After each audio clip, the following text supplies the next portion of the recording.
with a summary of a conference call that was held on May 6th with the Premier. And provincial ministers were also on the line, and several cottage country mayors. And the purpose of the call was to gain input from political leaders pertaining to the messaging and approach for seasonal residents going to their cottage properties. As you know, this has been a hot topic across the province. Most agreed that it was unfair to restrict people's access to their own properties. And based on the feedback received, the Premier's messaging since that call has been that seasonal residents can go to their cottages only as necessary for maintenance, etc. And he's encouraging people to take their own supplies so they don't have to go to local grocery stores and businesses. In addition to that discussion, there is one point that was noted, and mayors were asked to provide information to Minister Clark about the financial impact of COVID-19 on their municipalities.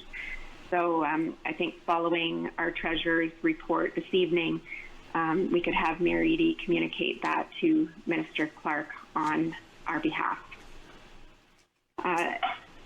The next issue was around beaches, and last week I reported that the municipality had updated its signage at the beaches to reflect the work in the provincial order as per the clarification sent by the Ministry of the Solicitor General to all of the chiefs of police.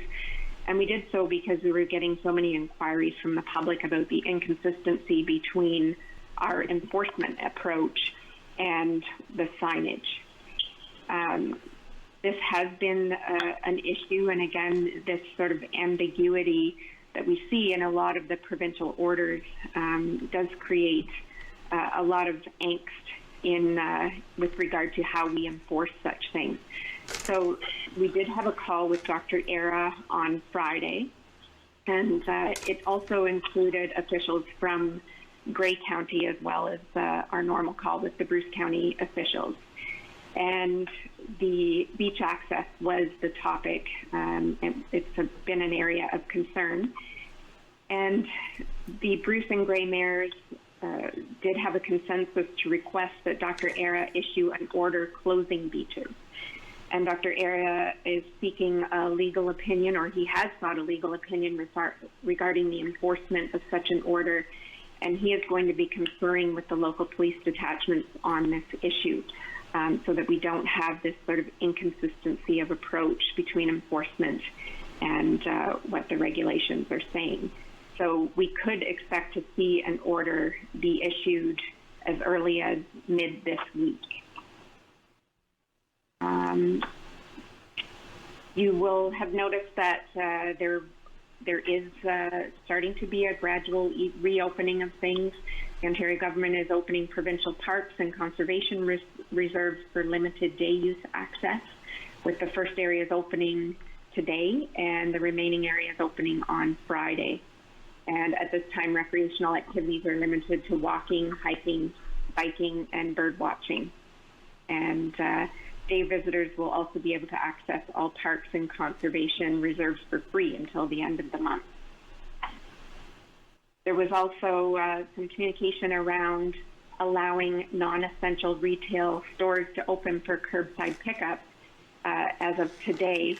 And you may again say, well, this has been happening for a while, or we've had some retail businesses operating online within the municipality of Kincardine. The previous order did talk about permitting online sales, and so this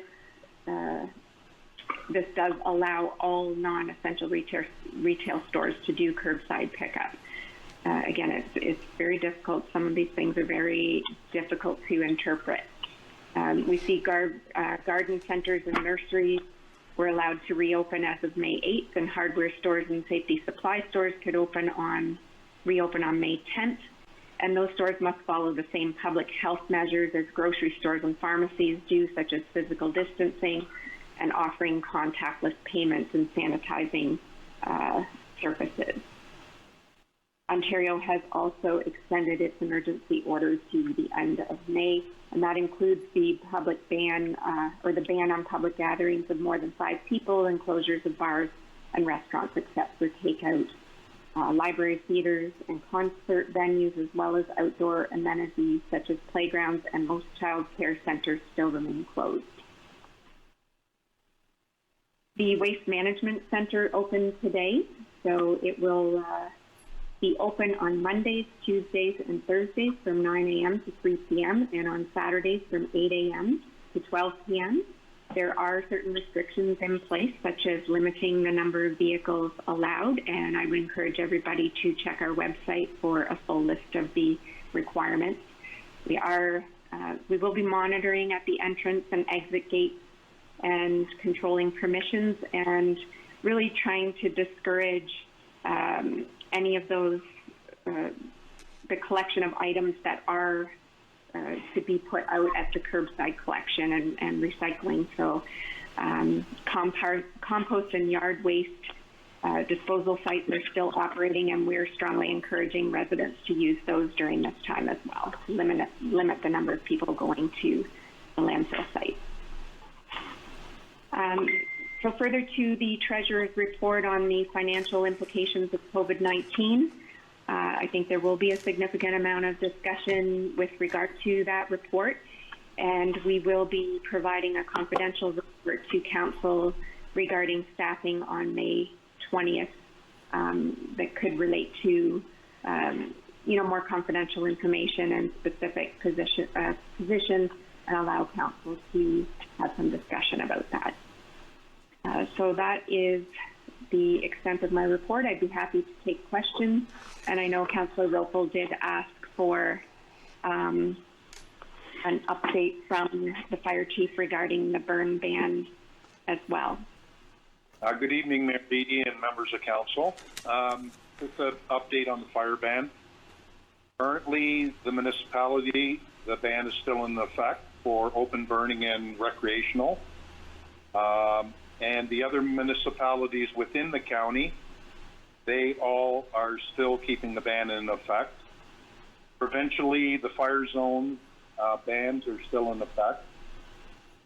And that should come to an end on the 13th from what we've been told. So this Wednesday, they will, I guess, with the provincial parks starting to open up, the long weekend coming, it would not surprise me if they lift the provincial ban.